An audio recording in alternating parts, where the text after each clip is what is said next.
Friends आमी तनुश्री प्रतिदिनेर मतन आज के आमार रान्नाघरे और एक रेसिपि निये एसेछि। रेसिपिटार नाम होच्छे सब्जी दिए चिंगड़ी माछ दिए पाँचमिशाली तरकारी। आसुन रेसिपिटा तैरी करते आमार की लागछे फ्रेंड्स आमी देखिए दी।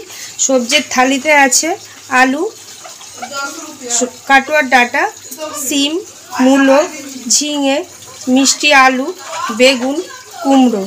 एदिके आछे फ्रेंड्स बड़ बड़ करे केटे रेखेछि थोर, तार साथे आछे टमेटो, एदिके मशलाओ आछे चीनी, तेल, नुन, आगे थेके नुन हलुद माखानो चिंगड़ी माछ, हलुद, काँचा लंका, फोड़নের জন্য আছে पाँच फोड़न और शुकनो लंका। फ्रेंड्स आगे थेके आमी गैस अन करे कड़ाईटा बसिए रेखेछिलाम। कड़ाइয়ের মধ্যে तेल दिए नेब। तेलটা गरम হওয়ার জন্য একটু সময় দেব।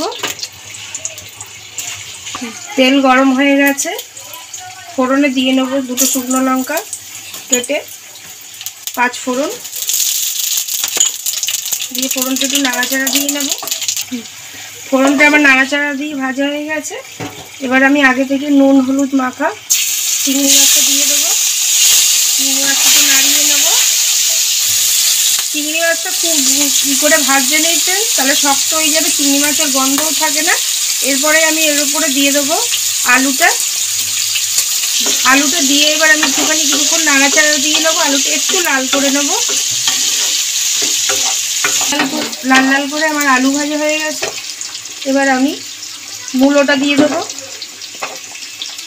মূলোটা দিয়ে একটুখানি নাড়াচাড়া দিয়ে নেব। মূলোটা কিছুক্ষণ ধরে আমি নাড়াচাড়া দিয়ে নিয়েছি তেলের মধ্যে। এবার আমি রাঙা আলুটা দিয়ে দেবো, কুমড়োটা দিয়ে দেবো।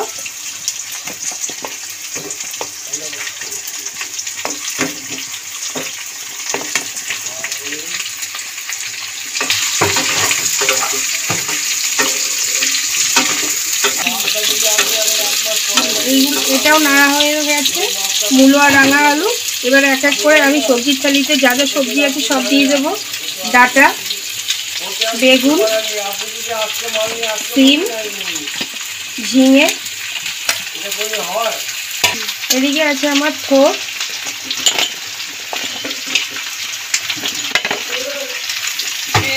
সবজিগুলোর ওপর একটুখানি নুন দিয়ে নেব। কাঁচা লঙ্কা আগে থেকে ছিঁড়ে রেখেছিলাম দিয়ে দেবো। একটু হলুদ দিয়ে দেবো, দিয়ে একটুখানি সামান্য একটু নাড়াচাড়া দিয়ে ফ্রেন্ডস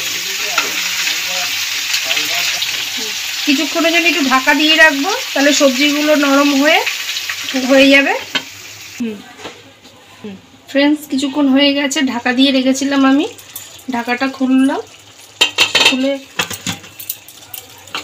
দেখুন ফ্রেন্ডস আমি নাড়াচাড়া দিয়ে নিচ্ছি। সবজিগুলো সব ভালো মতন সেদ্ধ হয়ে গেছে। এই সবজিটা রান্না করতে একটুও জল লাগবে না, একটুখানি কিছুক্ষণ ঢাকা দিয়ে রাখলেই হবে। সবজি দিয়ে জল বেরোবে আর নুন দিয়ে দিলে এতেই সেদ্ধ হয়ে যাবে সবজিটা। মোটামুটি তৈরি হয়ে গেছে আমার সবজির পাঁচমিশালি চিংড়ি মাছ দিয়ে তরকারি। এবার আমি স্বাদ মতন আর একটু নুন, প্রথমেই আমি সবজিতে দিয়ে নিয়েছিলাম নুন, তাই এবার স্বাদ মতন আর একটু নুন ছড়িয়ে দিলাম উপর থেকে। চিনি দিয়ে দিলাম,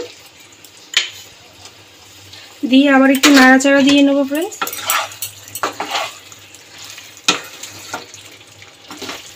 এবার আমি উপর থেকে ধনেপাতা কুচিয়ে দেব। ধনেপাতা দিয়ে আমি নাড়িয়ে চাড়িয়ে নিয়ে এবার আমার পাঁচমিশালি চিংড়ি মাছের তরকারি নামিয়ে নেব। পাঁচমিশালি চিংড়ি মাছের এই সবজি দিয়ে রেসিপিটা ফ্রেন্ডস একদিন বাড়িতে করে দেখবেন। এই ঠান্ডার সময় নানা রকম সবজি আসে বাড়িতে, তাই দিয়ে দেখবেন রেসিপিটা খুব ভালোই লাগবে গরম গরম ভাতের সাথে কিংবা রুটির সাথে। রেসিপিটা তৈরি করা যদি আপনাদের ভালো লেগে থাকে তাহলে একবার বাড়িতে ট্রাই করে দেখবেন। ভালোবেসে সাবস্ক্রাইব, লাইক, কমেন্ট করবেন। Thank you.